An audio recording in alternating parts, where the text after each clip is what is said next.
What's going on, guys? Jake here from the Fly Fiend. Thanks for tuning back into another fly tying tutorial. In today's tutorial, I'm going to be showing you how to tie up a poison Perdigon nymph. Awesome fly for the winter trout fishing. I'm going to throw a fresh hook in the vise and we'll get right into this tutorial. The hook I'm tying this fly on is a Firehole Sticks 609 in a size 18. I have that paired up with a 2.5 millimeter gold tungsten bead. The thread I'm going to be using, UTC 70 denier in tan. You can also use cream. I'm going to start my thread right behind my bead. What I'm going to do is go about halfway down that shank and bring my thread back up. This is going to start building my tapered body. Now I'm going to take thread wraps down to where the hook bar would be. First material I'm going to be tying in is our tail. And for a tail, I'm going to be using some Coq de Leon. This is my favorite tailing material for Perdigon type nymphs. Very, very strong. This and pheasant tail are probably my top kind of tailing materials.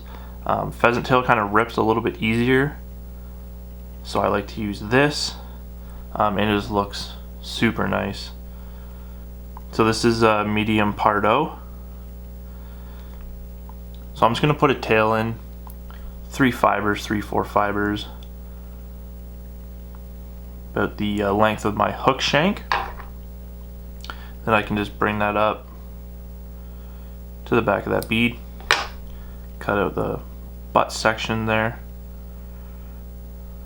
just like so. So next material I'll be tying in is our rib.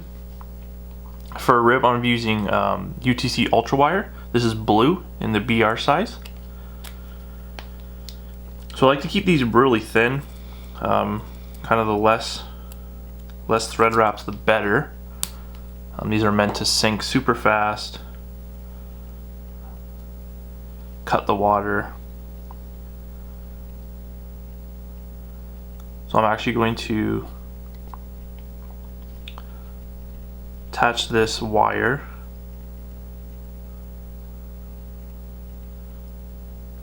to the hook facing towards the camera, just like that. So when you're using like a lighter thread, you're going to be able to see that wire, unless you build up like a lot of like big thread base. I just like to keep it super thin. It doesn't really affect the how the fly fishes. You're gonna be stuck with that. So what I'm gonna do is just make open spiral wraps, creating this segmentation.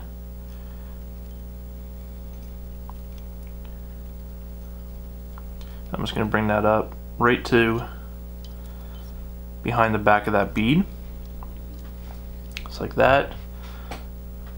I can helicopter that wire out. You can kind of use your nail if it's sticking out. Now at this point, you can just throw in your whip finish. Try to keep that behind the back of that bead and in front of that last thread wrap, or the wire wrap, sorry. So a quick little thing I like to do is just get a lighter. You can see I have a bunch of kind of stray fibers underneath there. So what I like to do is just come underneath that. It's just going to make it really nice for when you put in your resin. So the rest of this fly is just resin work. I'm going to start off with Loon Outdoors in thin for the base. So I'm just going to coat this whole fly in a thin layer. You don't need much. I like it so you can still kind of see the segmentation in the wire wraps, just like so.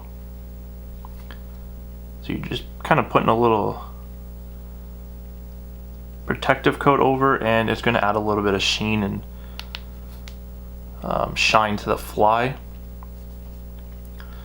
So once that's cured up, come in with the wing pad. So I'm going to keep the color scheme kind of going. I'm going to be using Loon Outdoors UV Fly Finish in the color blue. You can also use black on this as well. I just think the blue looks pretty cool with the rib. So when you're putting these wing pads on, I've had lots of people ask me how I do it. It's pretty simple. You just want to make sure you have no air in your bottle here. And I'm going to turn my light. It's already on, so it's going to be kind of like a quick flash cure. So I don't want this to sit or kind of just settle in there. I'm going to just put a little drop right on top, then I'm going to flash cure it. So you don't want any air coming through the bottle there. As you can see, I have my blob ready to come out. If you put air, if there's air in between the two, if there's air in between like the resins, you're gonna kind of get like a little spurt. So you can just let the air off. Like, see how that has air in there? So I'm just gonna kind of keep that primed with my thumb. All I'm gonna do is just put a little dab right on top, let it sit for a sec. Then I'll come in with my light, and with this light it will cure it instantly. Nice and strong wattage, and you're good to go.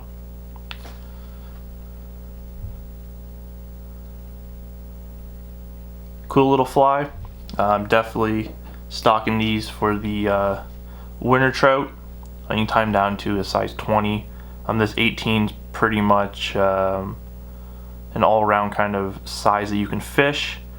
Definitely good to have a couple other sizes. You can tie it in different colors. This is my favorite color for winter. You can also do like a white and blue as well. Hope you liked today's tutorial, guys. If you did, give it a thumbs up. If you have any questions about the fly or any of the materials, you can drop that down in the comment section below. If you want to purchase these flies, you can on my website at theflyfiend.com.